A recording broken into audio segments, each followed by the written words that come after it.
ចាសូមគោរពជម្រាបសួរពុកម៉ែបងប្អូនជាទីស្រឡាញ់រាប់អានទាំងអស់គ្នាចាថ្ងៃនេះផងដែរនាងខ្ញុំសូមធ្វើវីដេអូមួយដែលនិយាយអំពីបញ្ហាគិសនៅក្នុងស្បូនចាហើយវីដេអូនេះផងដែរសូមផ្ញើជូនជាពិសេសសម្រាប់ស្ត្រីពេញវ័យឡើងទៅចាហើយនាងខ្ញុំលើកយករឿងគិសបញ្ហាគិសនៅក្នុងស្បូនយកមកជម្រាបជូនបងប្អូននេះមិនមែននាងខ្ញុំអ្នកជំនាញទេគាត់ថានាងខ្ញុំចូលចិត្តនិយាយឬក៏ចែករំលែកអ្វីដែលល្អៗឬក៏អ្វីដែលនាងខ្ញុំជួបប្រទះឬក៏អ្នកដែលនាងខ្ញុំស្គាល់ជួបប្រទះនេះអ្វីដែលនាងខ្ញុំនិយាយនៅក្នុងវីដេអូរបស់នាងខ្ញុំទាំងអស់គឺសិតតែជាការពិតនិងអ្វីដែលជួបប្រទះផ្ទាល់តែម្ដងចាអញ្ចឹងបងប្អូននាងខ្ញុំចាប់ដើមនិយាយថាគិសនៅក្នុងស្បូនឬក៏ដៃស្បូននឹងវាមានច្រើនប្រភេទប៉ុន្តែនាងខ្ញុំនឹងរៀបរាប់តែអ្វីដែលនាងខ្ញុំដឹងពីព្រោះនាងខ្ញុំមិនមែនជាពេទ្យទេចាគិសនៅក្នុងស្បូនវាមានគិសឈាមរដូវហ្នឹងបងប្អូនចាគិសអុកម៉ូនហ្នឹងគិសសាច់ចាគិសទឹកសម្រាប់គិសអុកម៉ូនបងប្អូនដែលជាស្ត្រីភាគច្រើនគឺគាត់មានចាពីព្រោះគិសអុកម៉ូនហ្នឹងវាពាក់ព័ន្ធជាមួយនឹងឈាមរដូវប៉ុន្តែបងប្អូនខ្លះក៏គាត់មិនចាប់អារម្មណ៍បងប្អូនដែលជាស្ត្រីខ្ញុំសួរថាចេះពេលដែលបងប្អូនមករដូវបងប្អូនមានឆ្ងល់ថាខែខ្លះបងប្អូនមកល្អចាមកអស់មកច្រើនហើយអត់មានកកដុំទេប៉ុន្តែបងប្អូនខ្លះគាត់មករដូវខែខ្លះទៅជាគាត់មានបញ្ហាចុកពោះចុករយផ្នែកចង្កេះខ្លាំងនិងចុកលើថ្ងាសនឹងខ្លាំងចាហើយនឹងមកឈាមកកចានេះវាជាបញ្ហាអុកម៉ូនគិសអុកម៉ូនប៉ុន្តែអ្នកខ្លះក៏គាត់មានគិសអុកម៉ូនដែរប៉ុន្តែដូចថាមានខែហ្នឹងខែក្រោយវាមកតាមឈាមរដូវក៏មានដែរអញ្ចឹងហើយនាងខ្ញុំចង់ជម្រាបជូនបងប្អូនថាបងប្អូនក៏ចូលចិត្តប្រើឱសថបុរាណចាឥឡូវហ្នឹងភាគច្រើនក៏ប្រើឱសថបុរាណថ្នាំពេទ្យក៏ប្រើប៉ុន្តែអ្វីដែលនាងខ្ញុំចង់ជម្រាបជូនថាបងប្អូនមុននឹងប្រើឱសថមិនថាឱសថបុរាណក៏ដោយចាវិទ្យាសាស្ត្រក៏ដោយបងប្អូនត្រូវតែទៅជួបជាមួយលោកគ្រូពេទ្យអ្នកគ្រូពេទ្យដែលគាត់មានជំនាញផ្នែកគិសហ្នឹងហើយបងប្អូនឲ្យគាត់ផ្ដល់ជាមតិយោបល់ហើយឆ្លោះមើលឲ្យបានច្បាស់ថាគិសហ្នឹងវាជាប្រភេទគិសអ្វីហើយវាត្រូវប្រើថ្នាំយ៉ាងម៉េចយើងត្រូវធ្វើយ៉ាងម៉េចដើម្បីព្យាបាលគិសហ្នឹងគិសខ្លះនៅតូចវាអាចញ៉ាំថ្នាំទៅវាអាចស្វិតវាអាចរលាយបាត់ចាតែគិសខ្លះបើសិនជាយើងដូចថាយើងអត់ចាប់អារម្មណ៍សុខភាពខ្លួនឯងចេះយើងបដ ாய் ទៅវាទៅជាធំទៅជាខ្លាំងឬក៏ទៅដុំសាច់ហ្នឹងវាប្រែប្រួលទៅជាដុំសាច់កាចអីទៅបងប្អូនអាចមានបញ្ហាធំប៉ុន្តែបើសម្រាប់គិសដែលថាពាក់ព័ន្ធជាមួយនឹងគេហៅថាគិសអុកម៉ូនបងប្អូនអាចនឹងញ៉ាំថ្នាំទៅវារលាយមកតាមឈាមរដូវចាអញ្ចឹងហើយបាននាងខ្ញុំតែងតែនិយាយចេញវីដេអូមុននាងខ្ញុំនិយាយថាបងប្អូនត្រូវតាមដានពីសុខភាពពេលមករដូវបងប្អូនត្រូវរកចំណីអាហារប្រភេទណាដែលញ៉ាំទៅដើម្បីឲ្យឈាមរដូវមកអស់ប៉ុន្តែបើសិនជាបងប្អូនមានបញ្ហា stress ខ្លាំងបងប្អូនគេមិនលក់ឬក៏បងប្អូនមានបញ្ហាសុខភាពផ្សេងទៀតវាធ្វើឲ្យប៉ះពាល់ដល់ការគេងឬក៏យ៉ាងម៉េចអីវាធ្វើឲ្យប៉ះពាល់ដល់បញ្ហាអុកម៉ូនក៏បងប្អូនអាចមានគិសអុកម៉ូននឹងដែរចាហើយគិសអុកម៉ូននោះគឺមានអាការៈដូចជានិយាយតែអ្វីដែលខ្លួនឯងដឹងឯណាបងប្អូនខុសត្រូវឯងសូមបងប្អូនកុំប្រកាន់បងប្អូនណាដែលគាត់ដឹងច្រើនបងប្អូនជួយបន្ថែមនៅក្រោម comment មកចា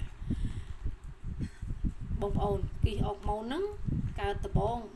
ដែលចាប់ដើមមានបញ្ហាដែលថាយើងគួរតាមដានគឺទី1ការធ្លាក់ឈាមរដូវមកមិនអស់ក៏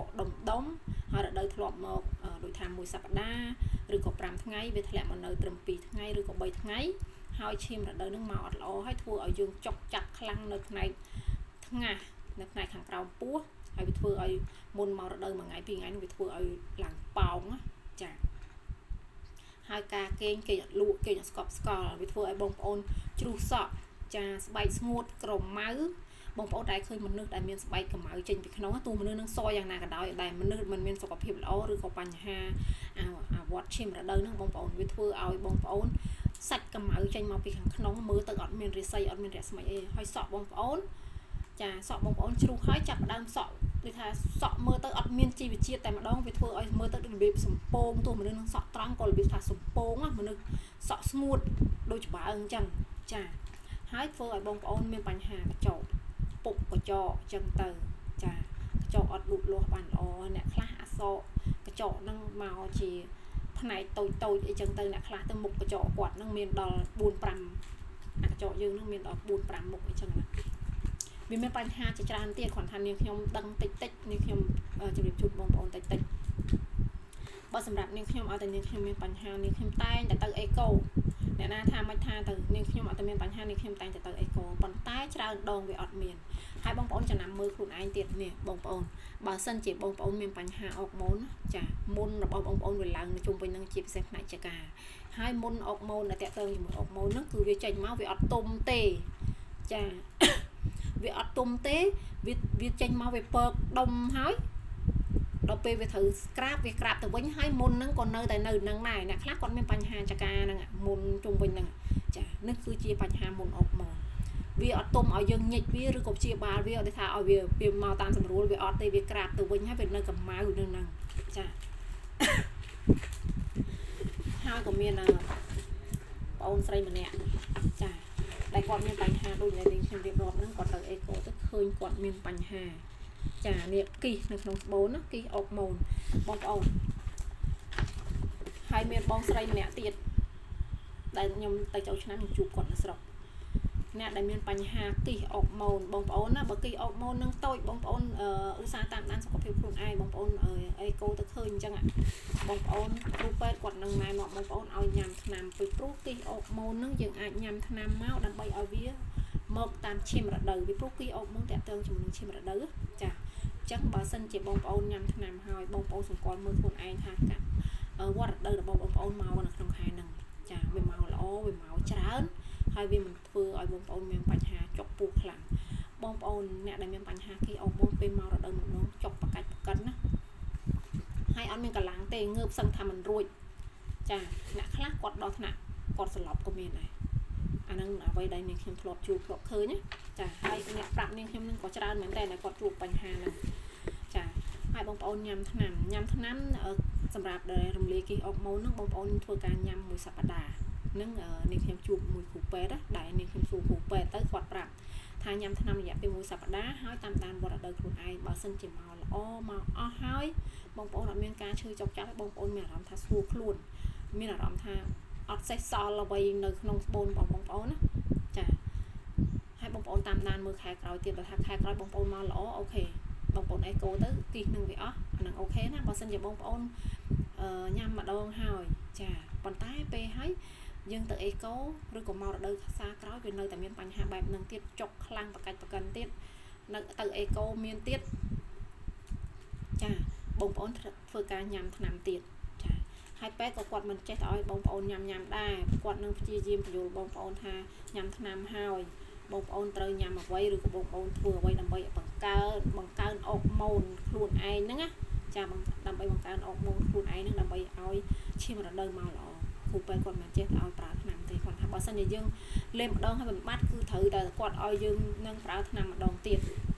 ចាដើម្បីឲ្យវាមកអស់ប៉ុន្តែនាងខ្ញុំសូមជម្រាបជូនបងប្អូននាងខ្ញុំបញ្ជាក់ពេលដែលបងប្អូនចាញ៉ាំថ្នាំដែលពាក់ព័ន្ធជាមួយនឹងរំលាយគីសអុកម៉ូនថ្ងៃដែលបងប្អូនមករដូវបងប្អូនមិនគួរនៅម្នាក់ឯងទេចាពីព្រោះនាងខ្ញុំសួរនាំមនុស្សស្រីជាច្រើនអ្នកគឺថ្ងៃដែលគាត់និយាយថាញ៉ាំថ្នាំអុកម៉ូននឹងហើយថ្ងៃដែលគាត់មករដូវគឺភាគច្រើនគឺអ្នកខ្លះបាត់មាត់បាត់កអ្នកខ្លះទៅក៏គាត់ស្លាប់អ្នកខ្លះទៅក៏គាត់អស់កន្លះងើបអត់រួចដោយសារពេលហ្នឹងអារំលាយគីសឈាមរដូវហ្នឹងគឺវាមកខ្លាំងមែនតើណាវាមកច្រើនណាចឹងហើយអ្នកខ្លះគឺគាត់អស់អាលិញពីក្នុងខ្លួនដូចនាងខ្ញុំថ្ងៃមួយនោះបើសិនជាកូនអត់នៅផ្ទះនាងខ្ញុំមិនដឹងថានាងខ្ញុំចប់តែម្ដងក្តារឡាត្រៀដល់បងប្អូនម៉ោង2:10ជាងឡើងចដើសឹងតែមិនរួចប៉ុន្តែដោយសារបានកូននៅជាមួយហើយហ្នឹងក៏ជាបទពិសោធន៍ផ្ទាល់ខ្លួនរបស់នាងខ្ញុំផងដែរអញ្ចឹងនាងខ្ញុំជម្រាបជូនថាបងប្អូនដែលគាត់ញ៉ាំថ្នាំហ្នឹងហើយបងប្អូនគួរតែកំណៅម្នាក់ឯងពេលដែលបងប្អូនមករដូវចាមិនថាថ្ងៃទី1ទី2ទី3ទេបងប្អូនកំណៅម្នាក់ឯងពីព្រោះវាអាចមានបញ្ហាសម្រាប់បងប្អូនអាហ្នឹងនាងខ្ញុំក៏ធ្លាប់ញ៉ាំចានាងខ្ញុំក៏ធ្លាប់ជួបអញ្ចឹងហើយនាងខ្ញុំក៏ចង់ជម្រាបជូនបងប្អូនថាបងប្អូនមិនគួរនៅម្នាក់ឯងទេនៅពេលដែលបងប្អូនមករដូវចាហើយវីដេអូនេះរៀងវែងដោយសារនាងខ្ញុំនិយាយរៀបរាប់បងប្អូនឲ្យអស់ចាបងប្អូនណាបងប្អូនកុំភ្លេចតាមដានសុខភាពមករដូវរបស់ខ្លួនឯងចាហើយនេះគឺជាវិជ្ជាជីវៈរបស់គ្រូពេទ្យណាចាបងប្អូនពេទ្យឲ្យញ៉ាំថ្នាំរយៈពេល1សប្តាហ៍ចឹងហើយបងប្អូនកុំភ្លេចចាតាមដានសុខភាពរបស់ខ្លួនឯងឲ្យច្រើនឲ្យខ្លាំងចាមនុស្សស្រីគឺជាភេទមួយដែលទន់ខ្សោយប ប៉ុន្តែនាងខ្ញុំនិយាយមិនថាមនុស្សស្រីទុនខ្សោយគឺជាភេទមួយដែលទុនខ្សោយអ្វីដែលខ្ញុំនិយាយនាងខ្ញុំនិយាយតែពាក់ព័ន្ធជាមួយនឹងការមករដូវឯងចាថាភេទទុនខ្សោយគឺជាភេទមួយដែលថាគាត់ពិបាកខ្លាំងជាងបរិសុទ្ធឆ្ងាយទាំងការមានកូនទាំងការមករដូវអ្នកខ្លះចុកប្រកាច់ប្រកិនអ្នកខ្លះបាត់មាត់បាត់កអ្នកខ្លះអាចបាត់បង់ជីវិតដោយសារតែមានកូនប៉ុន្តែនេះគឺជាភេទទុនខ្សោយពីព្រោះ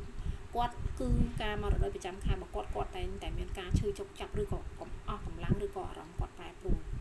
មិនមែនគាត់នឹងជាមនុស្សទុនខ្សោយទេចាគាត់ថាភេទទុនខ្សោយនាងខ្ញុំក៏មិនបាននិយាយក្បោះក្បាយទៅណាឲ្យបងប្អូនយល់ច្រើនទេព្រោះនាងខ្ញុំចំណេះដឹងរបស់នាងខ្ញុំក៏តិចតួចចាអញ្ចឹងអរគុណ